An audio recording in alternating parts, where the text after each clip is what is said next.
வணக்கம். தங்கத்தோட விலை வந்து இந்த வருஷம் நிறைய ஏறி இருக்கு. ஆனா இப்போ கொஞ்ச நாளா வந்து விலை கொஞ்சம் கம்மியாக ஆரம்பிச்சிருக்கு. இப்போ மிஸ்டர் ஆனந்த் ஸ்ரீனிவாசன்ட்ட வந்து இப்போ கரெக்டான டைமா தங்கத்தை வாங்கலாமா வேண்டாமா, அதை தவிர இன்னும் ஒரு டீப்பரான டிஸ்கஷன் பற்றி பண்ண போகிறோம். ஆனந்த் சார் வணக்கம். வணக்கம். வணக்கம். ஸோ நீங்கள் இப்போ இந்தியாவோட வெரி ஓன் கோல்ட் பக், ரொம்ப கோல்டோட பெரிய ஃபேன், அந்த ஒரு இமேஜ் கிரியேட் ஆயிருக்கு. Which is also true. So இன்னைக்கு வந்து பட் எதுக்கு வந்து கோல்டு வாங்கக்கூடாதுங்கிறத பற்றி கொஞ்சம் கொஸ்டின்ஸ் கேட்கலாம்னு இருக்கேன். உங்களோட இது, நீங்கள் பெரிய fan of Warren Buffett, but அவர் கோல்டு வந்து கண்டிப்பாக வந்து நான் வாங்க மாட்டேன்னு சொல்லியிருக்காரு. பட் நீங்கள் கொடுக்குற அட்வைஸ் எல்லாமே வந்து கோல்டு வாங்கணும். அவர் மெயினாக என்ன ரீசன் சொல்கிறாருன்னா வந்து, நான் ரியல் எஸ்டேட் வாங்குறேன், ஸ்டாக்ஸ் வாங்குறேன்னா வந்து அதுலேருந்து எவ்வளோ காசு வரும்னு எனக்கு தெரியும், அதை வச்சு அதுக்கு எவ்வளோ பணம் வந்து கொடுக்கணும்னு எனக்கு தெரியும், ஒரு மதிப்பீடு போட முடியும்னு சொல்கிறாரு. பட் உங்கள் கோல்டில் வந்து அப்படி எதுவுமே பண்ண முடியாதுங்கிறாரு. ஸோ அதனால் ஏன் திருப்பி பஃபெட்டுக்கு எதிரான அட்வைஸ் ஏன் கொடுக்குறீங்க? ஒன்று, பஃபெட் அமெரிக்காவில் இருக்கிறார், which is the home of capitalism and free மார்க்கெட்டோட ஹோமில் இருக்கார். நான் இருக்கிறது இந்தியாவில் இருக்கேன். நான் கொடுக்குற அட்வைஸு மிடில் கிளாஸுக்கு. இந்தியாவில் வந்து ஒரு டாப் 12-15% தான் பேங்கிங் ஆக்சஸ் இருக்குது. உடனே எல்லோரும் வந்து இல்லை ஆதார் வச்சு யார் வேணால் திறக்கலாம்னு. முக்கால்வாசி 95% ஆஃப் இந்தியா பேங்க்கில் பணத்தை போட்டு பேங்க்லேருந்து எடுத்துருவாங்க. அவங்களுக்கு ஒரு ஃபார்மல் பேங்கிங் ரிலேஷன்ஷிப் கிடையாது. இந்த பேங்கிங் ரிலேஷன்ஷிப்னால் அவசரத்துக்கு கடன் கொடுக்கறதுக்கு ஆள் கிடையாது. So there is only one big medical emergency or one big event between becoming poor and becoming middle class. இப்போ நிறைய பேருக்கு எஜுகேஷன் ஒன்றே கிடையாது. அண்டர்ஸ் நீங்கள் படித்து உங்கள் ஃபேமிலிக்கு பேங்கிங் ஆக்சஸ் இல்லைன்னா ஒரு சாதாரண மனுஷனால் வந்து குயிக்காக எஜுகேஷன் லோன்லாம் வாங்க முடியாது. ஸோ உங்களுக்கு ஒரு எமர்ஜென்சின்னா அமெரிக்காவில் ஒரு பேங்கிங் சிஸ்டம் இருக்குது, இங்கே அந்த பேங்கிங் சிஸ்டம் கிடையாது. அதனால் அவசரம் ஒன்றா உங்களுக்கு கோல்டு உதவுற மாதிரி ஒன்றும் உதவாது இந்தியாவில். ரெண்டாவது, அமெரிக்காவில் நான் பணத்தை எப்படி வேணால் எங்கே வேணால் எப்படி இஷ்டத்துக்கு நான் ஆத்துறோம். இப்போ பஃபெட் வந்து அமெரிக்காவில் ஸ்டாக்கை விற்றுட்டு ஜப்பானில் 5 கம்பெனியை வாங்கியிருக்காரு. நினச்சா அமெரிக்காவில் பாண்டை விற்றுட்டு இந்தியாவை வாங்க முடியும். நீங்கள் அப்படி பண்ண முடியாது. நீங்கள் பணத்தை இந்தியாவை விட்டு வெளில எடுத்துன்னு போகிறதுங்கிறது நெக்ஸ்ட்டு இம்பாசிபிள். $750,000 பர் இயர் தான் நீங்கள் எடுத்துன்னு போகலாம் எல்ஆர்எஸ் ஸ்கீம்னு. பட் அந்த எல்ஆர்எஸ் ஸ்கீம்லேயே என்ன பண்ணிட்டாங்கன்னா 5% டேக்ஸ் கட்டுங்கிறாரு. என்கிட்ட ஆல்ரெடி நான் டேக்ஸ் கட்டின பணம் என் பேங்க்கில் இருக்குது. டேக்ஸ் கட்டின பணத்தை நான் வெளிநாட்டுக்கு அனுப்புறதுக்காக இன்னொரு 5% டேக்ஸு, அதை நான் வருஷம் எண்டில் வாங்கிக்கலாங்கிறாங்க. 10 லட்சத்துக்கு தாண்டிடுச்சுன்னா இப்போது இன்னொரு 5ங்கிறது 20% போட்டுங்கிறாங்க. So there is no mobility of money. ஒரு பணத்தோட வேல்யூவை நான் ப்ரொடெக்ட் பண்ணணுன்னா இந்தியாவோட எக்கனாமிக் பாலிசி சரியில்லை, இல்லை நான் இருக்கிற தேர்ட் வேர்ல்டு கண்ட்ரியோட எக்கனாமிக் பாலிசி இல்லைன்னா கேபிட்டலை நான் டாலராக மாற்றி வெளில எடுத்துன்னு போக முடியாது. I'm trapped in the rupee. So இதுக்கெல்லாம் பார்க்கும்போது எனக்கு ஒரு ருப்பி வேல்யூக்கு ஹெட்ஜ் வேணும். And also lack of return banking சிஸ்டமுக்கு எனக்கு ஒரு எமர்ஜென்சி பணம் வேணும். So gold does both. Gold என்ன பண்ணணுன்னா எனக்கு ஒரு எமர்ஜென்சி வால்வை ரிலீஸ் பண்ணி உடனே உங்களுக்கு கேஷ் கொடுக்கும். ப்ளெஜ் பண்ணால் எனக்கு அடுத்த நாளே காசு கொடுத்துரும். And gold is not available in India. So gold எனக்கு வெளிநாட்டிலேருந்து தான் வரணும். ஸோ எனக்கு ஒரு இன்டர்நேஷ்னல் எக்ஸ்போஷர் வேணும்னா க்ரூடாக கோல்டு தான் எனக்கு international exposure to dollar.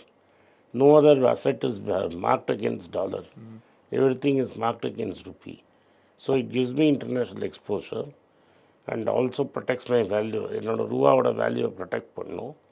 At the same time எனக்கு அவசரம்னா கோல்டை கொடுக்கும்.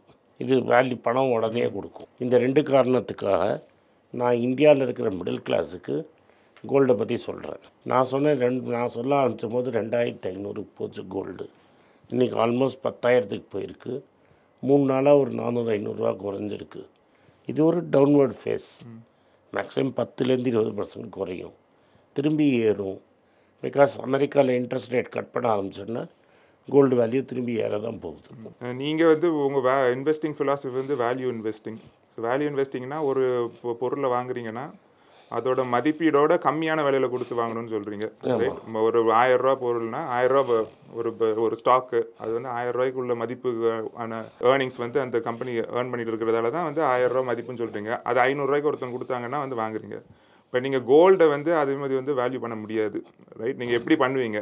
Because அது ஒரு கேஷ் வந்து ஜென்ரேட் பண்ண மாட்டேங்குது. ஸோ அதை எப்படி அதனால் வேல்யூ வந்து பண்ணுவீங்க? ட்ரெடிஷ்னல் மெத்தட்ஸில் வேல்யூ பண்ண முடியாது. பட் யூ கேன் ஆல்வேஸ் வந்து அதர் மெத்தட்ஸ் ஆஃப் வேல்யூவிங் இருக்குது. 1971 15th ஆகஸ்ட் முன்னாடி பின்னாடின்னு பார்க்கணும். அதுக்கு முன்னாடி டாலர் தான் கோல்டு, கோல்டு தான் டாலர். பிகாஸ் என்ன ரூல்னா, நான் கொண்டு போய் கோல்டு $36 கொடுத்தா எனக்கு ஒரு ounce ஆஃப் கோல்டு வந்துடும். கோல்டு பெக்கை வந்து 15th ஆகஸ்ட்டில் எடுக்கிறாங்க. 8 வருஷத்தில் 36ங்கிறது 800 ஆகிடுது. அவ்வளோ தூரம் டாலரை இஷ்டத்துக்கு பிரிண்ட் அடிக்கிறாங்க. கடைசியில் அந்த பணம் அமெரிக்கன் சிஸ்டம்லேயே சீப் ஆகுது. இன்ஃப்ளேஷன் 17-18% போகுது. அப்போ வந்து பால் வால்கரை கூப்பிட்டு வந்து ஃபெடரல் ரிசர்வில் போடுறாங்க. இன்ட்ரெஸ்ட் ரேட்டை அவர் 20% ஆக்குறாரு. 20% ஆகினா கூட கோல்டு திரும்பி 36 போகல. கோல்டு $200 தான். எவ்வளோ 20% இன்ஃப்ளேஷன் ஏற்றின அப்புறம் கோல்டு 200 தான் வந்தது. Suppose I gold bought gold 71 $36 கூட in 1980 200 is a very good return. So இதில் நம்ம என்ன புரிஞ்சுக்கணும்னா, இதுதான் only period where gold has lost substantial value, nearly 70% of its value. It is directly related to American interest rates. So அமெரிக்காவில் இருக்கிற interest ரேட்ஸை வச்சு தான் நீங்கள் கோல்டோட அமெரிக்கன் மானிட்டரி பாலிசியும் கோல்டும் டைடு. இந்த வாட்டி ஒரு ஸ்ட்ரேஞ்சாக நடந்தது. அதையும் நான் கரெக்டாக கேட்ச் பண்ணது என்னென்னா, அமெரிக்காவில் இன்ட்ரெஸ்ட் ரேட் ஏற்றச்சியும் கோல்டு ஏறிது. ஏன் அப்படின்னு பார்த்தீங்கன்னா, there is a concept of reserve currency. Dollar தான் உலகத்தின் ரிசர்வ் கரன்சியாக இருக்குது. இந்த வாட்டி என்னாச்சுன்னா, யுக்ரைனை ரஷ்யா 3 வருஷத்தை இன்வைட் பண்ணும்போது ரஷ்யாவோட ஃபாரின் எக்ஸ்சேஞ்ச் ரிசர்வ்ஸ் வந்து சப்ஸ்டான்ஷியலாக டாலராக இருந்தது. அந்த டாலரை அமெரிக்கா முடக்கினாங்க. ப்ராஜெக்ட் சிண்டிகேட்டில் வந்து ரகுராம் ராஜன் அப்போ ஒரு ஆர்டிக்கல் எழுதுகிறாரு, இது தப்பு, இது அமெரிக்கா பண்ணியிருக்கக்கூடாது, இது வந்து அவங்களோட ரிசர்வ் ஸ்டேட்டஸை அஃபெக்ட் பண்ணணும். உடனே என்ன ஆயிடுச்சுன்னா, அமெரிக்கா, ரஷ்யா, சைனா, டர்க்கி இவங்கெல்லாம் அவங்களோட ஃபாரெக்ஸ் ரிசர்வை டாலராக வச்சுக்காம கோல்டு வாங்க ஆரம்பிக்கிறாங்க. ஒரு இடத்துல அமெரிக்கா இன்ட்ரெஸ்ட் ரேட்டை ஏற்றுறாங்க, இருந்தாலும் இவங்க கோல்டு வாங்கிகிட்டே இருக்கிறதுனால அதுக்கு மேலே டிஃபைங் டாலர் கோல்டு ஏறுது.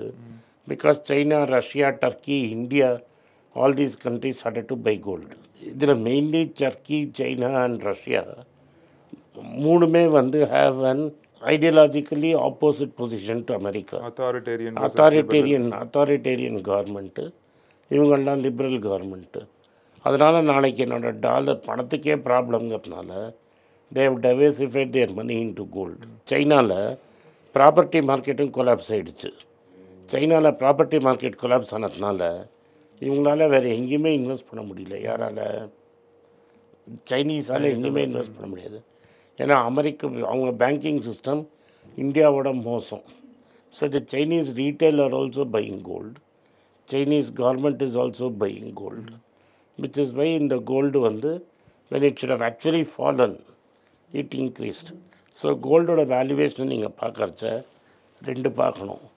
ஒன்று வந்து American monetary policy. Monetary policy தான் வந்து ஒரு ஐடியா கொடுக்கும் எவ்வளோ மணி வந்து பிரிண்ட் பண்ணுறாங்கன்னு.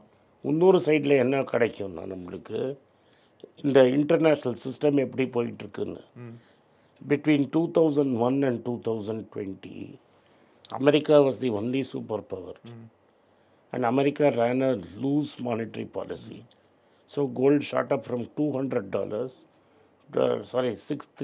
or $400, $260 $270 ஏதோ இருந்தது. Again it has gone up 10 times. நீங்கள் என்ன ஆர்கியூ பண்ணுவீங்கன்னா, 1918 and 2000 கோல்டு எங்கேயும் போகலன்னு. எஸ், எங்கேயும் போகல. ஏன்னா America was running a very high tight monetary policy. Even when Reagan was president, he was running a big deficit, but interest rates were very high. But நீங்கள் பார்த்தீங்கன்னா அந்த டைமில் யூஎஸோட money supply பார்த்தீங்கன்னா, அமெரிக்காவில் மணி புழக்கம் பார்த்தீங்கன்னா அந்த டைம்லேயும் வந்து அதிகமாயிருக்கு கோல்டோட. பட் கோல்டோட விலை வந்து அந்த அளவுக்கு அவ்வளோ ஏறல, because the shock of Volcker was not worth of. But almost 25 வருஷம் ஒன்றுமே ஆகாது. வந்து 1980 to 2002 2006 2003 it started to climb again. சரி, because Greenspan started to put the lose பண்ண ஆரம்பிச்சிட்டாங்க திருப்பி மானிட்டரி பாலிசி. பட் நீங்கள் இந்தியாவில் இருந்தீங்கன்னா India moved from a socialist era to a open liberal era. Liberal reforms. So the rupee moved from 4 rupees to 35 rupees. Okay. இங்க trend வேற. இங்க trend வேற. ஓகே. ஸோ பஃபெட் இருக்கிறது அமெரிக்கா, சரி, நீங்கள் இருக்கிறது இந்தியா. ஸோ உங்களோட ருப்பி மூவ்மெண்ட்டையும் நீங்கள் பார்க்கணும். அங்கே I think western governments also கோல்டோட இது மார்க்கெட்டில் நிறைய மேனிப்புலேட் பண்ணாங்கன்னு நினைக்கிறேன். சப்ளை வந்து பண்ணி அதெல்லாம் கன்ஸ்பிரசி. ஓகே. நம்மளை பொறுத்த வரைக்கும் இதுதான் சிம்பிள். நீ நோட் அடிச்சேன்னா கோல்டோட வேல்யூ ஏறும். நீ நோட் அடிக்கிறத கம்மி பண்ணால் கோல்டோட வேல்யூ குறையும். நீ நோட் அடிக்கிறத கம்மி பண்ணால் எக்கானமி சஃபர் ஆகும். மக்கள் உனக்கு ஓட்டு போட மாட்டான், தோற்று போடுவார். அதனால் நோட் அடிப்பான். ஓவராக நோட் அடிச்சிட்டேன்னா விலைவாசி ஏறும். அப்போது மக்கள் உனக்கு அகேன்ஸ்டாக ஓட்டு போட்டுருவான். இப்போ பைடன் எல்லாம் கரெக்டாக பண்ணார். விலைவாசி அவுட் ஆஃப் கண்ட்ரோல் போச்சு, கமலா ஹாரிஸ் தோத்துட்டாங்க. இப்போ ட்ரம்ப் ஹஸ் இன் 100 நாளில் has become the most unpopular American president. உங்களுக்கு புரியுதுங்க? Most unpopular. Finally in any democracy வயிறு எப்படி ஃபில் ஆகுதுங்கிறது தான் இம்பார்ட்டண்ட்டு. வயிறு ஃபில் ஆகிடுச்சுன்னா சும்மா இருப்பான். பாதி பட்னினாலும் சும்மா இருப்பான். ஃபுல் வயிற்று பட்னின்னா ஓட்டு உனக்கு அகேன்ஸ்டாக போய்டும். நன்றி, வணக்கம். நன்றி, வணக்கம். வணக்கம். எனக்கு ஒரு விஷயத்தை அட்டென்ஷனுக்கு கொண்டு வந்திருக்காங்க. என்னோட ஏஐ ஜென்ரேட்டட் இமேஜை பார்த்து யாரோ ட்ரேடிங்க்கு பணம் கொடுத்து ஏமாந்துருக்காங்க. ப்ளீஸ், உங்களுக்கு நான் பல தடவை சொல்லிட்டேன், இப்பவும் சொல்கிறேன், நான் யார்கிட்டையும் பணம் டைரெக்டாக வாங்குறது இல்லை, அப்பாயின்மெண்ட் பார்க்குறதே கிடையாது. அதனால் என்னை பார்க்கலான்னு யாராவது காசு கேட்டாங்கன்னா இல்லைன்னு சொல்லிவிடு. அடுத்தது ஒரு இமெயில் ஐடி இருக்குது, அதில் போட்டால் எங்கள் டீம் கான்டாக்ட் பண்ணுவாங்க. அது டைம் ஆகுதுன்னா வினோதோட இன்ஸ்டாகிராம் அக்கௌண்ட்டில் வினோத்தை மெசேஜ் பண்ணுங்க. அவன் என் தம்பி, அதுலேயும் அவன் காசு கேட்க மாட்டான். காசு கேட்குறாங்கன்னா ஏமாறுறீங்க. யார் என்ன சொன்னாலும் கம்பெனிக்கு செபி அல்லது ஐஆர்டிஏ அல்லது ஆர்பிஐ ரெஜிஸ்ட்ரேஷன் இருக்கணும். இந்த 3 ரெஜிஸ்ட்ரேஷன் ஏதாவது இருந்தால் தான் உங்களோட பணத்தை நீங்கள் கொடுக்கணும். நீங்கள் இன்கேஸ் ஆஃப் இன்சூரன்ஸ் டைரெக்டாக இன்சூரன்ஸ் கம்பெனிக்கு தான் கொடுக்கணும். இன்கேஸ் ஆஃப் ட்ரேடிங் நீங்களே புரோக்கர்கிட்ட போட்டு ட்ரேட் பண்ணணும். மியூச்சுவல் ஃபண்டும் கம்பெனிக்கு தான் கொடுக்கணும். த்ரூ எக்ஸ்சேஞ்சு நீங்கள் வாங்கிக்கலாம். இதெல்லாம் எதுக்கு நான் உங்களுக்கு சொல்கிறேன்னா, யாரையாவது சொல்கிறாங்கன்னு நம்பி ஏமாறாதீங்க. உங்களுக்காக நான் ட்ரேட் பண்ண முடியாது, அது இல்லீகல். நான் ட்ரேடும் பண்ணுறது கிடையாது. அதனால் ட்ரேடிங் ப்ராஃபிட் பண்ணி தரேன்னு சொல்கிறது ஏமாத்தல். எனக்கு ட்ரேடிங் பண்ண தெரியாது. என் பேரை சொல்லி ட்ரேட் பண்ணி உங்களுக்கு ப்ராஃபிட் ஷேரிங்னா ஃப்ராடு, ஏமாற்றம். நான் யார்கிட்டையும் காசு கேட்கல, கேட்கவும் மாட்டேன்.